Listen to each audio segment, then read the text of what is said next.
Bueno, pues muchísimas gracias, Sara. Vamos a pasar ahora a hablar con Samira. Como todos los lunes se encuentra con nosotros, es un placer siempre tenerla aquí.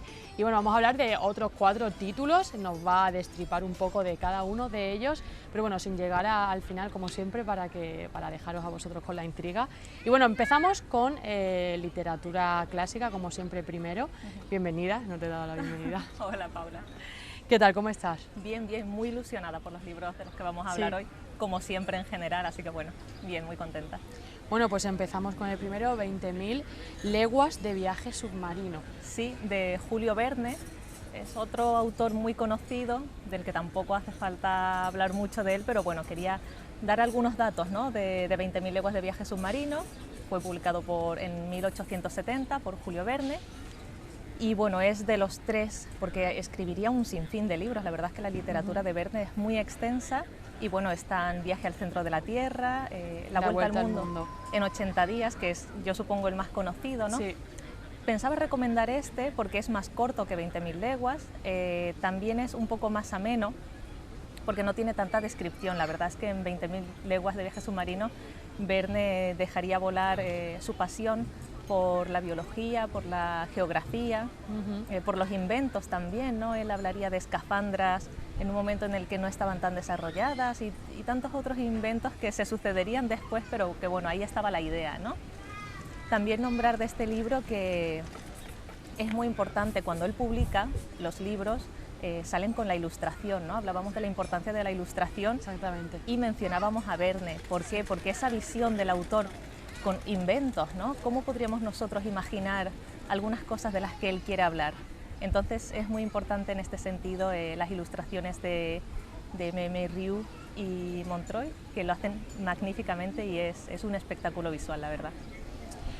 Tú querías mencionar en relación a este autor a otro del que ya hemos hablado aquí. Correcto, Edgar Allan Poe. Hablamos de que él solamente habría escrito relatos cortos, pero hizo una única novela. Las narraciones de Arthur Gordon Pym. Y bueno, ¿por qué nombrar esta obra? Porque sería una inspiración. Bueno, Edgar Allan Poe lo sería para un montón de escritores contemporáneos a él y posteriores también, ¿no? Hablábamos de Lovecraft, en su novela más larga, que son Las montañas de la locura, citaría directamente citas de Arthur Gordon Pym. También H.G. Wells, ¿no? El de La máquina del tiempo y estas obras de ciencia ficción también lo nombraría. Y en este caso Julio Verne se quedaría impresionado con esta obra e incluso se atrevería a crear la secuela como una parte posterior a esta obra que es enigmática, es extraña también y bueno, caló bastante en estos escritores y yo creo que en cualquier lector que se anime con este libro, porque en mi caso, cuando lo leí también, puedo decir que es el único de los que he leído que aún cerrando la tapa sigue abierto.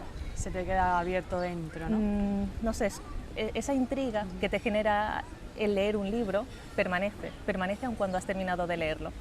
Entonces era un dato curioso, ¿no? Entre Julio Verne y Edgar Allan Poe. Muy bien, pues si quieres pasamos al siguiente. Bueno, decir únicamente de 20.000 leguas, bueno, un poquito de lo que trata, ¿no? Para animar también a la gente. Sí. El Capitán Nemo, que es bastante famoso, es un ave Nautilus, ¿verdad? Que es el submarino bueno, un montón de series televisivas, de películas, pondrían este nombre, Nautilus, a un montón de barcos, de naves espaciales, porque es un referente. Y bueno, es el Capitán Nemo, tiene este submarino y bueno, un grupo de náufragos encuentra una pequeña isleta que resulta ser el submarino que ha subido un poco, ¿no? A coger aire y bueno, entran y junto con el Capitán Nemo pues bueno, irán descubriendo diferentes mares, aventuras, buscando animales también, un poco de fantasía, ¿no? Animales marinos, bueno, y en ese ámbito de descubrimiento, ¿no? Que nos narra siempre Julio Verne, que es muy muy interesante. Así que dentro de la literatura de Verne es cierto que este no es el más sencillo, pero a mi parecer es el más recomendable. Y el que, bueno, y de los 3 que hemos nombrado, a lo mejor el menos conocido, por así decirlo. Tal vez porque como se han hecho la película, ¿no? Esta más contemporánea a nosotros de La vuelta al mundo en 80 días, series de televisión, de animación para los niños pequeños también. Sí. pero yo creo que los entendidos sí que tendrán 20.000 leguas como la más relevante. Ajá. Vale, pues ahora sí que pasamos a El misterio de la isla de Toklan. Sí, quería nombrar otra vez autores nacionales, ¿no? Esta serie publicada en 1981, ya hace algunos años, por el catalán Joan Manuel Gisbert, y la verdad es que es una obra muy... impresiona bastante. De hecho, él ganaría varios premios, como el premio Lazarillo. Incluso entraría en la lista de honor de los cuentos de Andersen. ¿Qué significa esto? Andersen, ¿no? Ha escrito casi todas las historias estas que conocemos, ¿no? De nuestra infancia, y bueno, entraría El misterio de la isla de Toklan como uno de los mejores cuentos infantiles y juveniles del mundo. Así que es muy recomendable, y bueno, narra la historia de una isla que se encuentra en el Índico, y bueno... Sí, en el Índico Sur, sí, Toklan. Exactamente, y bueno, es presidida por un genio atormentado, Anastase, que bueno, crea en el interior, en el subsuelo de esta isla, un laberinto, el laberinto más impresionante que se ha hecho hasta el momento en la historia de la humanidad, y bueno, él lanza un reto a la humanidad para intentar descifrar este laberinto a cambio de una cuantiosa recompensa, pero también asegura que hay un secreto en su interior, y que aquel que lo descubra, bueno, tendrá... el dinero será lo de menos, ¿no? Ajá. Acudirán de todo, astrólogos, detectives, periodistas, aventureros, cazafortunas, y es muy interesante, la verdad. ¿Qué extensión más o menos es este libro? No mucha, me parece, si mal no recuerdo, unas 400 páginas o así, entonces la verdad es que está... Bastante ameno, ¿no? Sí. Vale, pues pasamos a otra juvenil. Bueno, la anterior siempre decimos más o menos para quién va dirigida, pero al fin y al cabo casi todo lo que nos trae Samira es para todos los públicos, más o menos. Sí, ya por quitando gusto, un poco ¿verdad? la clásica, ¿no? A lo mejor que no está tan para aquellos más pequeños el vocabulario, ¿no? Algo se puede ser un poco más engorroso, pesado. pero casi todas. Va dirigida a todo aquello que se proponga, lo puede hacer, ¿verdad? Sí, de hecho, estas novelas de las que vamos a hablar, estas nacionales, por ejemplo, sí que pone que están a partir de los 12, 13 años. Sí. Entonces sí que es juvenil, pero bueno, a partir de ahí, como tú dices, para cualquier gusto, ¿verdad? Exactamente. Pues pasamos al visitante del laberinto, otro laberinto. Sí, hoy la cosa va de laberintos. Va de autores nacionales estos dos y de laberintos. Ajá. También muy interesante, ha ganado un montón de premios nacionales, internacionales, muy reconocido. Bueno, este será de un autor malagueño. Sí, Rafael Álamos. Y la verdad es que está muy bien. En este caso es aventura medieval, ¿no? Se trata de un príncipe que bueno, está paseando al lado de un lago y de repente se encuentra en una cabaña con un pequeño ser, un gnomo o algo así. Y bueno, este le explica que ha dejado atrás todo lo que conoce y ha cruzado los límites invisibles del laberinto. Él ya se encuentra dentro, no hay marcha atrás. Lo que tiene que hacer es cruzar el laberinto, atravesarlo, superar todas las pruebas que va a encontrar en el camino, que es su deber, como así lo hizo en su momento su padre, el rey. Y claro, el príncipe olvida su nombre, olvida todo por esto mismo, ¿no? Lo ha dejado atrás y él tiene que encontrarse a sí mismo para poder encontrar la salida de este laberinto. Está muy interesante porque Ábalos aquí no solamente nos mostrará aventura, sino que también toques filosóficos. Lanzará algunas reflexiones y algunas preguntas al protagonista, pero que desde luego calarán en el lector, ¿verdad? Claro. Entonces, en ese sentido, esta obra está muy bien. También lo que decíamos de la historia interminable, ¿no? El joven que tenía que buscar su propia fuerza, su valentía, porque se trata de un príncipe que no se siente a la altura. Es tímido, no es valeroso. Entonces, bueno, este joven irá encontrando su propia fuerza a medida que avance en el laberinto y para el público joven está muy bien también en ese sentido, porque así uno va cogiendo confianza, ¿no? Uno se desarrolla en el entorno, pero los libros siempre han sido nuestro método de aprendizaje y este aporta bastante. Al final, el concepto laberinto, lo que es un laberinto, ¿crees que se utiliza como metáfora para el lector y tanto para el autor de un libro cuando utiliza un laberinto para contar algo? Al final siempre es como la búsqueda, ¿no? de algo que el autor siente, ¿no? ¿Puede ser? Sí, yo creo que es, como tú dices, ¿no? Una forma muy recurrida, pero muy acertada de expresar la búsqueda humana, ¿no? En lo que es el pensamiento humano, todas estas cuestiones que nos planteamos filosóficamente, mentalmente, etcétera, etcétera. Yo creo que ese es el laberinto. Sí. El laberinto es nuestra mente. Exactamente, es una forma de plasmarlo, ¿no? Al final. Exactamente. Bueno, pues pasamos, si quieres, entonces a el último, que es literatura actual, el Atlas de las nubes. Sí. No tenía ni idea de cómo presentar este libro, de hecho iba a decir, lo recomiendo, y hasta aquí.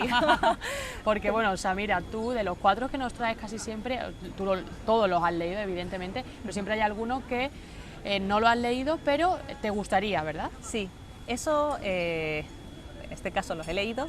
¿Sí? Este, por ejemplo, el Atlas, solamente por encima. ¿Por qué? Porque la película me apasiona, está en ese top 5 que siempre tengo, en el que caben más de 10 libros y más de 10 películas, pero puedo decir que es, bueno, había una película, ¿no?, basada en este libro, publicado en el 2004. 12.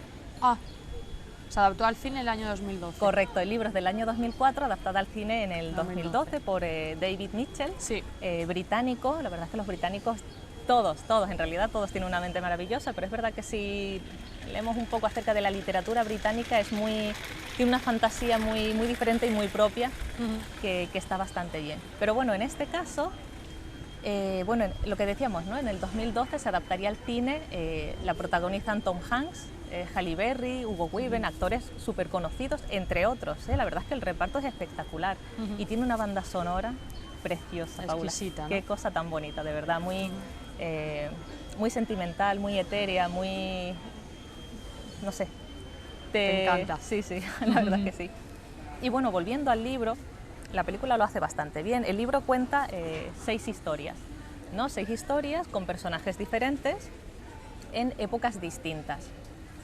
Y bueno, ¿qué ocurre con esto? Es verdad que son personajes diferentes, épocas distintas, pero el mensaje que quiere dar el libro es el actuar de cada uno, ¿no?, de las personas, y cómo eso se prolonga en el tiempo, ¿no? Es como una gota que cae y las ondas se expanden. En ese sentido, todo el acto de bondad, de amor, que se puede dar en cualquier momento, siempre va a tener su repercusión en el futuro. Entonces también es la responsabilidad que tenemos todos y que hemos tenido y que tendremos siempre, de actuar bien o mal, ¿no? Cuando tenemos malos actos, los tenemos ahora y pensamos que no tiene repercusión, pero tendrán su causa en el futuro. Pero lo mismo ocurre con el amor. Entonces, en este sentido, el autor lo expresará perfectamente en estas 6 historias, empezando en 1850, 1850, ¿no?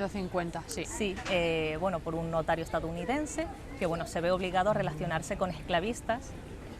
Y bueno, en principio pues es lo que hay, ¿no? Pero poco a poco él irá atormentándose por esto y también tendrá algunas confrontaciones y algunas vivencias que él no esperaba, que le hacen reflexionar. No digo más para que sigamos leyendo esta historia. Luego pasamos a 1930 en Bélgica. En Bélgica. Sí, con un compositor de música que es desheredado. ¿Por qué? Por su condición bisexual, ¿no? Estas cosas que no estaban bien vistas en su momento. Aún así, él consigue trabajo como amanuense de un compositor bastante famoso, ¿no? Amanuense es aquel que, cuando el compositor ya no puede, por su condición física, plasmar su idea musical, entonces el amanuense es el que lo hace. Ajá. Y bueno, tiene una serie de vivencias bastante caóticas, también consiguiendo algunas cosas que, bueno, nos harán reflexionar también. Veremos todas las cosas malas que tiene que vivir, pero también cómo las afronta, o las personas que le rodean, la compasión que pueden sentir por estas injusticias, ¿verdad? Luego pasaremos a una época más o menos actual, ¿no? 1970. Sí, es verdad, 1970, en San Francisco, con una periodista que la interpreta Halle Berry en la película. Sí. Y bueno, ella descubre una trama de asesinatos, de corrupción, y bueno, al intentar desvelarla, ¿verdad?, pues claro, pone en peligro su vida y empieza a descubrir cosas que ponen en riesgo una trama muy grande, y la verdad es que está muy interesante la de esta época, 1970. No digo más porque es eso, cada una, claro, tiene su historia y se va desarrollando y tiene su final, claro. Sí. Pasamos después a lo que sería un futuro próximo, ¿no? Una Corea, ¿no? Un estado coreano, un superestado de estos futuristas, pero un poco acercado a nuestro tiempo en el que prima Capitalismo. el capitalismo extremo, en el sentido de que hemos logrado clonar, ¿no? La clonación, y ya pensar en los robots, no, si tienes personas que pueden hacer el trabajo. Entonces con la clonación se usarían a estas personas para hacer trabajos, y una vez que han cumplido, pues hay que desecharlos. Entonces se pierde la humanidad completamente, y veremos cómo hay un grupo de personas que, bueno, no pueden permitir estas cosas, ¿verdad? Yo quería preguntarte, ¿tú crees que como este último libro, que está estructurado en 6 historias diferentes, que es algo un poco más corto, que a lo mejor leer un libro para aquellas personas que no están acostumbradas, no sean muy lectoras, que estos libros que tienen 6 historias diferentes, puede ser algo más o menos para introducirse en el mundo de la literatura y de la lectura, ¿verdad? Claro, lo puede parecer, como decíamos, ya hablamos de un libro, ¿no? Que decíamos, si vas por historias es más sencillo. Es más sencillo. En este caso me temo que no. No va a ocurrir así con el Atlas de las Nubes. Sí ocurre con otros cuentos, con otros libros, pero con en este caso no, porque es bastante entrevesado. También nos mandará de una época a la otra. ¿Se pueden conectar a lo mejor las historias? Sí, de hecho, al tener conexión, pues siempre, aunque sean historias diferentes, va a haber esa necesidad de volver de una a la otra, y requiere de una atención un poco más concentrada, ¿no? Ajá, más enfocada. Sí. Vale, pues bueno, lo dejamos aquí por hoy, pero no hasta, bueno, nos veremos la semana que viene, como siempre, como cada lunes. Muchas gracias, Samira. Gracias, Paula, hasta entonces. Vamos a pasar a publicidad y ahora volvemos.